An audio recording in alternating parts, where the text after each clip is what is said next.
경제가 이렇게 쉬울 수 없다. 경제가 이렇게 시원할 수 없다. 경제가 이렇게 색다를 수 없다. 경제직설 출발합니다. 자, 오늘은 김종유 전문위원 그리고 김영롱 앵커 함께합니다. 어서 오세요. 안녕하십니까. 네, 반갑습니다. 반갑습니다. 자, 저희가 오늘 준비한 주제부터 공개를 하고 이야기를 시작해 보겠습니다. 화면으로 만나보시죠. 자, 오늘 저희가 준비한 주제는 바로 이것입니다. 유커 줄이기. 과연 그 속내는 무엇일까? 오늘 이야기 시작하기 앞서서 네.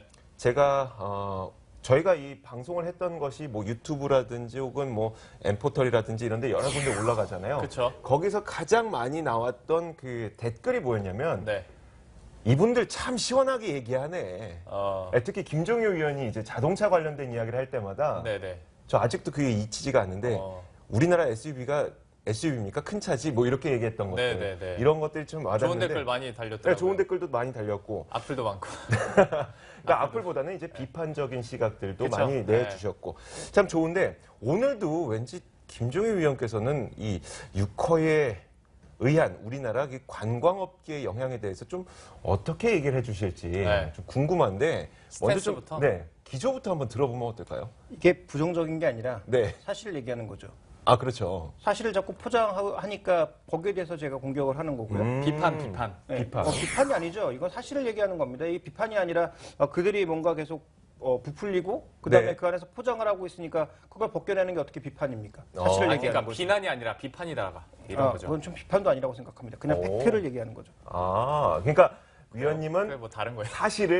사실을 정확하게 보여주는 것일 뿐 네. 그것은 비판의 개념에 들어가지 않는다는 거고요. 아, 그들을- 지금 사람들이 너무 왜곡해서 말을 하니까. 그렇죠, 그렇죠. 그러니까 그들을 공격하고자 함이 아니라 네. 저는 그냥 사실만을 얘기하고자 한다. 그리고 이게 사실이라기보단 제 생각이죠. 그러니까 네. 뭐 제 생각이 맞을 수도 있고 틀릴 수도 있지만 네. 여기 나와서 제가 얘기하는 것은 결국 제 생각을 얘기하는 것이고 네. 뭐 거기에 동의를 하신다면 뭐 그대로 따라가시면 되는 거고요. 움직이면 되는 거고 네. 동의하지 않으신다면 또 각자의 판단대로 가면 되는 거죠. 알겠습니다.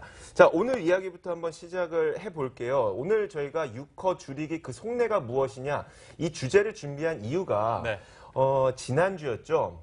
중국에서 뭐 한국을 특정 지어 말하는 것은 아니겠지만 이 관광객을 줄이겠다, 뭐 네. 거기에다 벌금도 매기겠다 이런 이야기를 나오다 보니까 우리나라 특히 이 중국인 관광객들에게 의존도가 높은 우리나라 경제에는 좀 큰 영향이 있지 않을까 싶어서 오늘 이 자리를 마련했고 네. 김영롱 앵커가 지금까지 그 일지를 좀 되짚어 주시면 어떨까요? 딱 두 개 이슈만 우리가 보면 될 것 네. 같아요. 그 전에 사드 배치 결정됐을 때, 네. 그리고 이번에 얘기를 해주셨던 이제 중국인 관광객 줄이는 거, 뭐 이것만 봐도 주가에 얼마나 큰 영향을 미쳤는지 우리가 살펴볼 수는 있는데요. 네. 첫 번째 지난 7월 8일에 있었던 사드 배치 결정, 이거를 보도록 한다면 중국 외교부에서는 뭐 불만족 계속 드러냈었고 네. 국방부에서도 아주 노골적으로 이거는 진짜 우리 뜻과 주변국들을 전혀 생각하지 않고 결정한 거다라고 노골적으로 성명을 발표했었어요. 네. 그리고 환구15 같은 경우에도 역시 어떤 중국과의 경제적인 협력 차단하자는 거야? 막 이런 식으로 계속 스탠스를 내비치는 모습이었고 맞아요. 네. 또 한국 경제인사 입국 제한해야 된다. 뭐 이런 내용들도 계속 많이 있었습니다. 네.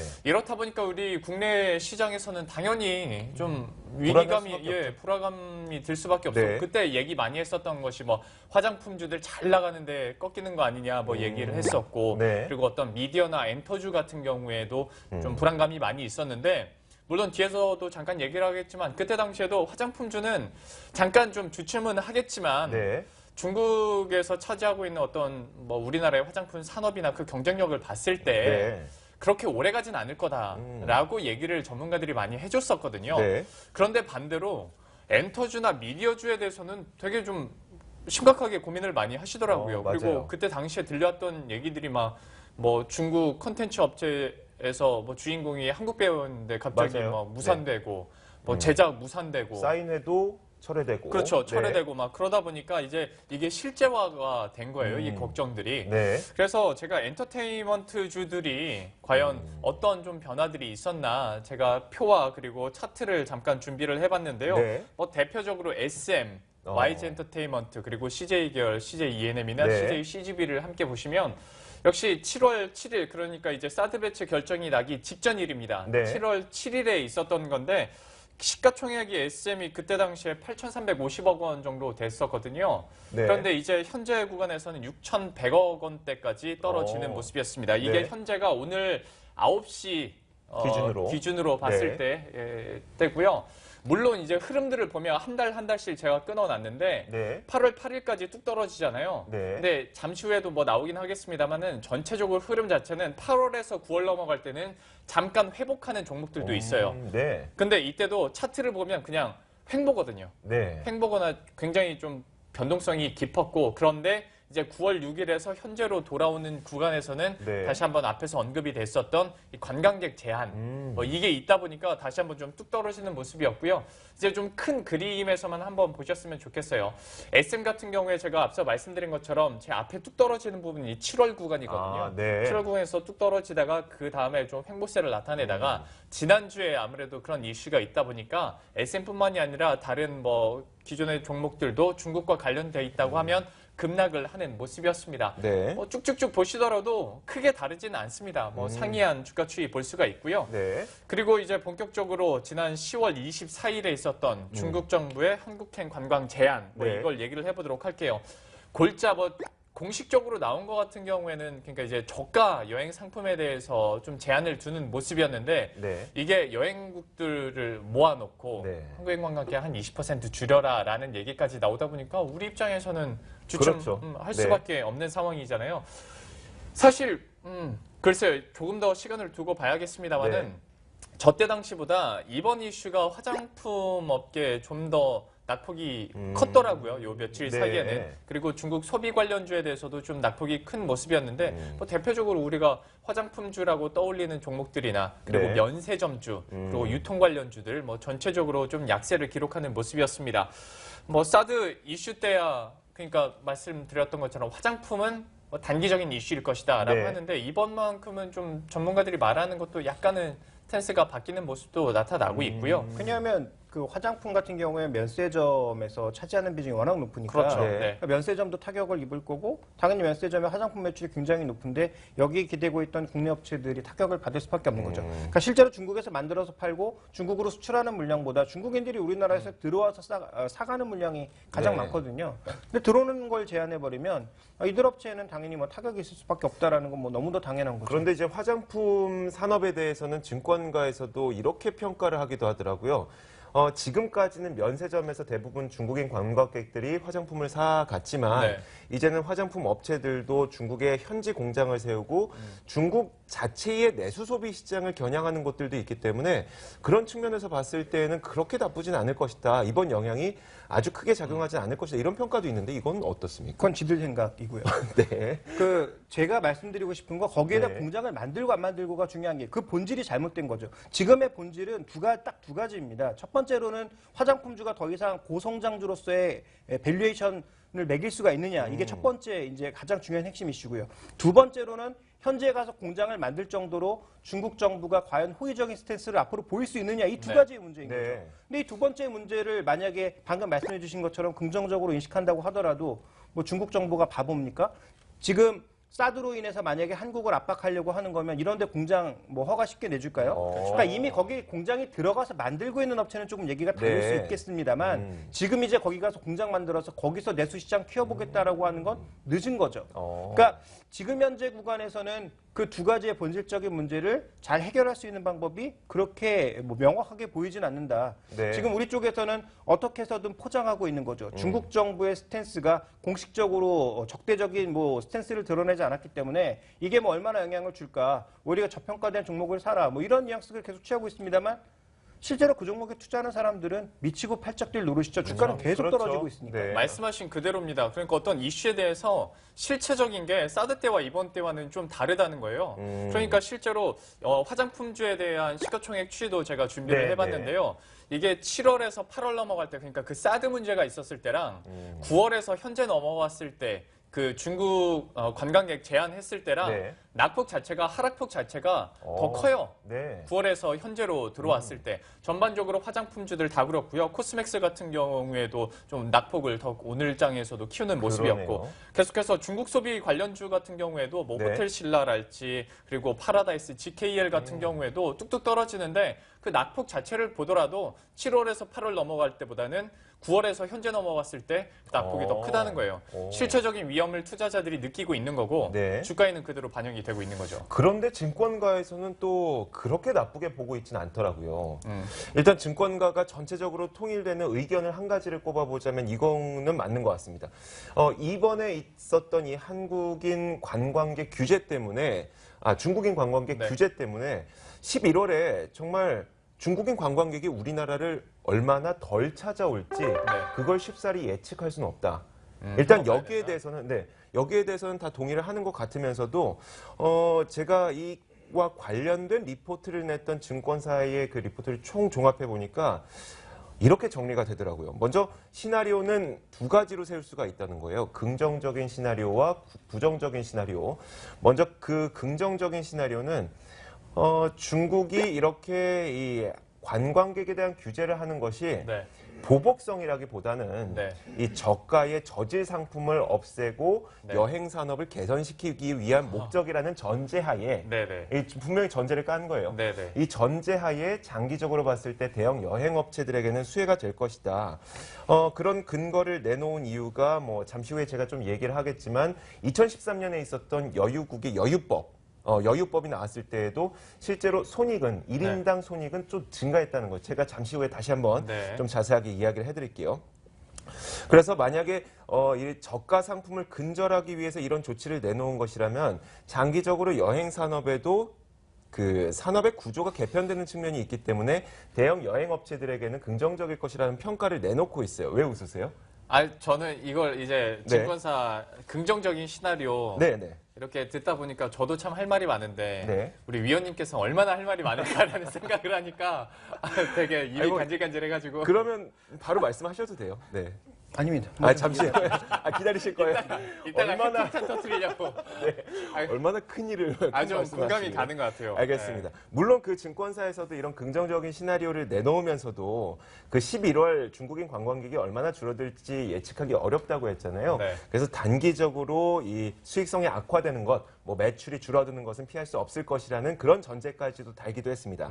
자, 이어서 부정적인 그 시나리오를 제시하고 있는 곳을 보면 사드 배치로 인해서 이 보복성 조치일 경우에는 분명히 한국인 관광객이 한국을 방문하는 중국인 관광객이 줄어들 수밖에 없기 때문에 면세점은 물론이고 뭐 화장품, 뭐 호텔 그리고 카지노 이런 업체들이 덩달아 다 피해를 입을 수 있을 것이다라고 얘기를 하고 있지만 결론적으로 지금 그 증권가의 어떤 기조를 보자면 부정적 시나리오보다는 긍정적 시나리오에 조금 더 무게를 두고 있는 것 같다는 그런 느낌을 받고 있고요. 악재가 충분히 반영되었다라고 보는 거죠. 그러니까 여기서 추가적으로 주가가 빠져봐야 얼마나 더 빠지겠느냐. 그러니까 악재가 이미 나왔던 악재이고 거기에 대한 이제 추가적인 변동성만 주는 것이지 이게 과연 주가의 단기 변동성을 키울지 몰라도 레벨까지 한 단계 낮추겠느냐. 이렇게 보지 않는 거죠. 그러니까 이미 낮아질 만큼 낮아진 상태에서 단기 변동성 정도로 키우는 뭐 일종의 하단 박스권을 좀 지지해주지 않겠느냐라는 시각이 증권사들의 주류인 것 같고요. 여기서 이제 모멘텀이 조금 개선되거나 실제로 성적표를 받아봤는데 여러 가지 우려에도 불구하고 실제 성적표는 나쁘지 않았다. 이러면 이제 뭐 주가 반등하지 않겠느냐 뭐 이런 논리라고 좀 이해를 하고 있는 거죠. 알겠습니다. 업종별로도 좀 살펴볼게요.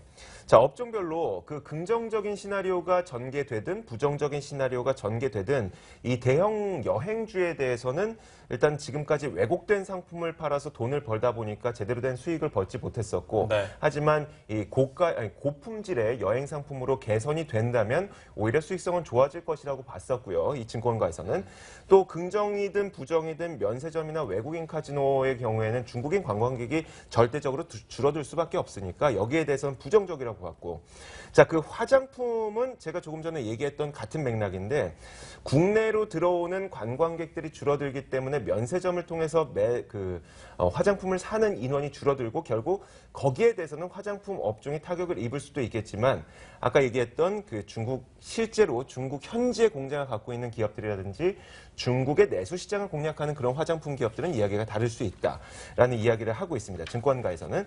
자, 제가 조금 전에 얘기했었던 2013년에 여유법이 시행됐을 당시 어떻게 여행업종이 진짜 수익이 어떻게 좋아질 수가 있을까? 거기에 대한 답변을 먼저 드릴게요.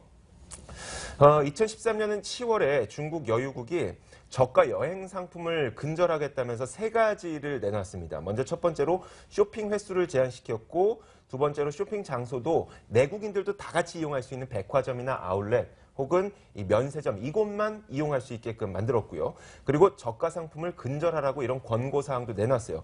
그러다 보니까 실제로 이렇게 살펴보면 2013년 여유법이 시행되기 전에는 1인당 손익이 손해였어요. 그러니까 한 사람당 손해를 보면서 여행 상품을 팔았던 건데 실제로 여유법이 시행되고 난 이후에는 오히려 중국에서 우리나라로 들어오는 관광객들로 인해서 많은 돈을 벌었다는 거죠. 네. 1인당 손익이 큰 폭으로 증가했다는 거죠. 네. 이런 걸 봤을 때 이게 증권가에서 내놓고 있는 근거인데요. 그러니까 여유법이 시행됐을 때에도 품질 개선을 통해서 수익성이 개선됐기 때문에 이번에도 이런 현상이 나타나지 않을까라고 추정을 하고 있는 겁니다. 자, 그런데 이제 우리가 김종유 위원의 이야기를 한번 들어봐야 되겠죠. 일단 여기서부터 네. 한번 뒤집어 볼까요? 네. 일단 우리나라도 해외여행이 이렇게 자율화되면서 많이 늘어난 지가 그렇게 오래되진 않았습니다. 네. 한 10년, 15년 정도 그렇죠. 봐야 될 텐데 생각해 보십시오. 처음에 대부분의 사람들이 어떻게 갑니까? 상품을 선택하죠. 네. 왜냐하면 현지 정보도 없고 가본 적도 없다 네. 보니까 당연히 상품으로 갈 수밖에 없죠. 그러다가 이제 점점 정보도 늘고 그러다 보면 자연스럽게 어떻게 바꿉니까? 자유여행으로 자유여행. 바꿉니다. 그렇죠. 예. 지금 중국인들이 우리나라로 들어오는 이유는, 그러니까 그 단체 상품으로 들어오는 이유는 딱 한 가지입니다. 워낙 저가로 경쟁해서 팔아야 되니까 들어오는 것이지, 이걸 만약에 가격을 올려버리면 이들이 이걸 선택할 이유가 뭐가 있습니까? 이미 정보 다 알고 서울 다 아는데. 네. 그럼 뭐 회사 차원에서 오는 거 뭐 이런 거 말고 그들이 굳이 한국의 단체 관광을 선택할 이유가 없어지는 거죠. 그러니까 가격을 정상화시켜서 이익이 높아진다라고 하는 건 제가 보기엔 일정 부분 맞는 얘기이기도 하지만 절반 이상은 틀린 말이다. 네. 우리나라의 트렌드를 보거나 중국인들의 트렌드를 봤을 때도 이를 그대로 적용해 볼 수 있다라고 판단하고 있고요. 그 다음에 이제 우리가 중요하게 봐야 되는 것은 그동안 화장품, 중국 소비 관련주들 우리가 긍정적으로 봤던 게 뭡니까? 중국의 소비가 커지기 때문이었죠. 네. 그러니까 준비된 그림 보시면 중국의 1인당 소득은 여전히 늘어나고 있습니다만 네. 소득이 늘어나는 것만큼 이제 증가하지 않는다라는 거죠. 그 여기서 중요한 건 증감률입니다. 소득 자체가 늘어나는 것도 중요하지만 증감률이 얼마만큼 증가하면서 모멘텀을 더해주느냐, 이게 중요한데 이건 지금 이제 방향이 점점 꺾이고 있다라는 네. 거죠.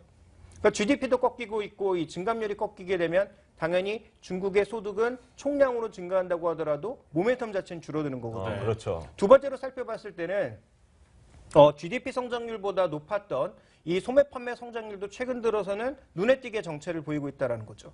그러면 중국의 소비도 향후 아주 극적으로 양적으로 질적으로 늘어나기보다는 서서히 늘 가능성, 그다음에 질적인 소비만 늘어날 가능성, 이런 부분들을 생각해 봐야 되겠죠. 그래서 실제적으로 수혜를 받는 국내 업체도 있겠지만 총량으로 봤을 때는 타격을 입을 수밖에 없다라는 게 이제 기본적인 사실이고요. 네. 그다음에 이제 살펴봐야 될 건 중국에서 우리나라로 들어오고 있는 인바운드 관광객들의 전체적인 추이를 살펴보면 네. 들어오는 관광객들의 지금 60%가 자유여행객입니다. 오. 그러면 지금 면세점으로 가고 있는 게 대부분 단체 여행객이기 때문에 네. 당연히 면세점은 타격을 입을 수밖에 없는 거죠. 지금 그다음에 저게 언제 기준으로 한 거죠? 2015년 기준으로 네, 네. 저게 한 거고요. 그다음에 지금 보시면 60%가 자유여행객인데 네. 이 상태에서 만약에 그 경쟁을 줄이고 저가 상품을 없애고 가격을 올려버리면 뭐가 더 늘까요? 자유여행객이 더 는다라는 늘겠죠. 거죠. 네. 그렇다면 면세점의 타격은 어떤 방향으로든 뭐 입을 수밖에 없다라고 좀 보셔야 될 것 같고요. 그 다음에 이제 보셔야 될 건 거시 지표인 환율인데요. 네. 최근에 위안화가 계속 평가절하되고 있습니다. 그러니까 중국 화폐 가치가 떨어지고 있기 때문에 중국인들 입장에서는 자기네 화폐 가치가 떨어지고 있는데 외국으로 나가는 그런 모멘텀이 뭐 여유 있는 사람이 언제든 상관없겠지만 상대적으로 둔화될 수 있다는 거죠. 또 그만큼 우리나라에 왔다고 하더라도 살 수 있는 상품의 개수가 줄어드는 거죠. 그러니까 이런 부분들에 대한 타격도 우리가 생각해 볼 수 있는 상황이고요. 추가적으로 위안화는 약세로 이끌어갈 것이다. 뭐 폭은 크지 않겠지만 의도적으로 약세로 이끌어갈 것이다라는 얘기가 나오고 있는 만큼 환율과 관련 타격도 자연적으로 나타나고 있는 것이고요. 그다음에 또 하나 이제 대만 사례인데요. 준비된 그림 보시면 대만은 차이잉원 총통이 된 이후 본격적으로 지금 줄어들고 있거든요. 관광객이. 그러니까 제가 작년 3월에 다녀왔고 그다음에 7월에 아마 김영롱 앵커가 다녀왔죠. 덕분에 잘 다녀왔습니다. 제가 왜냐하면 뭐 대만은 아는 지인이 있어서 뭐 1년에 한두 번 정도는 가는 편인데 가서 항상 느낄 때마다 저도 이제 거의 한국만큼 중국인 관광객이 많았거든요. 근데 7월 달에 다녀왔을 때 어땠습니까? 진짜 깜짝 놀랐습니다. 왜요? 아니 조용한 곳이 없어요. 워낙 중국인 관광객들이 많아가지고. 대만을 방문했을 때요? 네. 지금은 중국인 관광객이 엄청나게 줄어들었다고 합니다.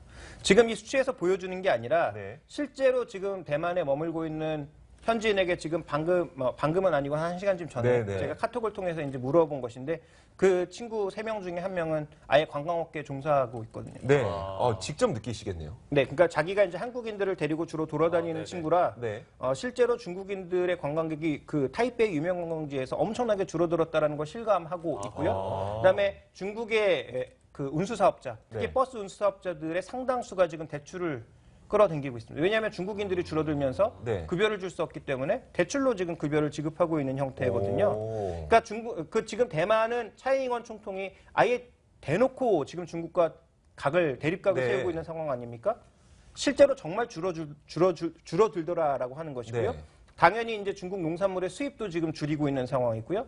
또 하나 이제 주목해 볼 것은 대만으로 가는 접점도 줄이고 있죠. 그래서 대만으로 넘어갈 수 있는 항공 기착지 숫자를 지금 줄이고 있습니다. 네. 그래서 전체적으로 지금 압박을 굉장히 심하게 하고 있는 양상이기 때문에 우리도 똑같이 하리라는 법은 없으나 네. 어쨌든 이런 사례를 놓고 보게 되면 우리가 그렇게 넉넉히 바라볼 땐 아니다라는 거죠. 그러면 결론적으로 제가 드리고 싶은 말씀은 네. 주가 많이 빠졌습니다. 다음 준비된 그림 보시면 조금 전에 이제 김영롱 앵커도 보여주셨지만 관련주들이 다 빠졌거든요. 네. 그럼 충분히 빠진 거 아니냐라는 생각을 해볼 수도 있는데 제가 드리고 싶은 결론 중에 하나입니다만 이제부터 개념을 바꿔야죠.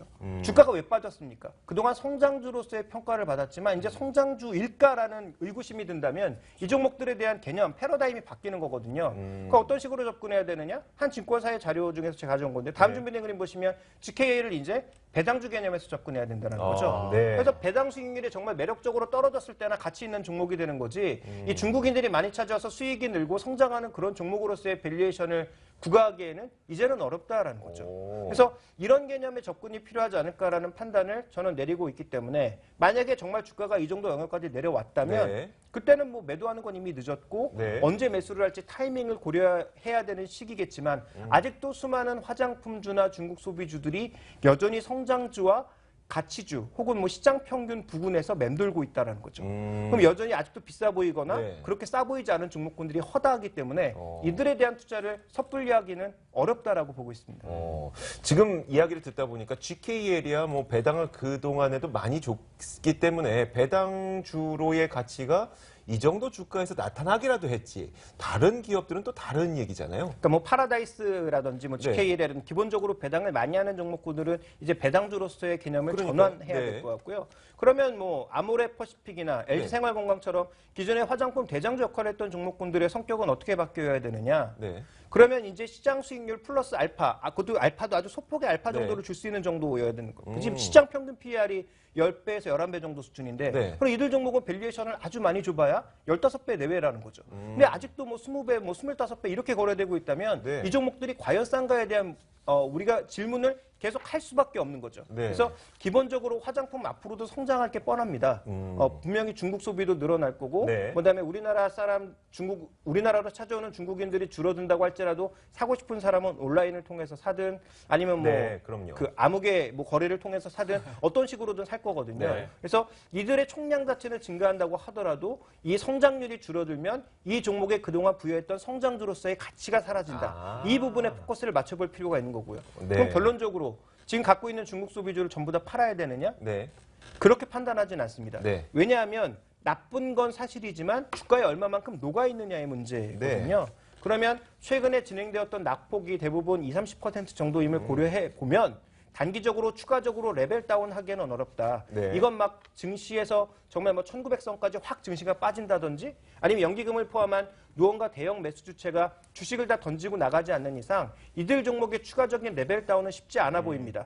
다만 반등도 쉽지 않아 보이는 만큼 이들 종목의 비중이 많다면 반등 시의 비중을 좀 줄여서 다른 종목에서 기회를 찾던지 아니면 이들 종목이 정말 더 싸질 때까지 기다리시는 전략이 필요하지 않을까 이렇게 보고 있습니다. 알겠습니다. 자, 이제 오늘 이야기 저희가 마무리를 짓겠고요. 그 결론직설로 김영롱 앵커와 제가 좀 총평을 좀 하고 그다음에 위원님이 또 촌철살인의 한마디로 결론을 내려주시길 바랄게요. 자, 먼저 영롱 앵커 먼저.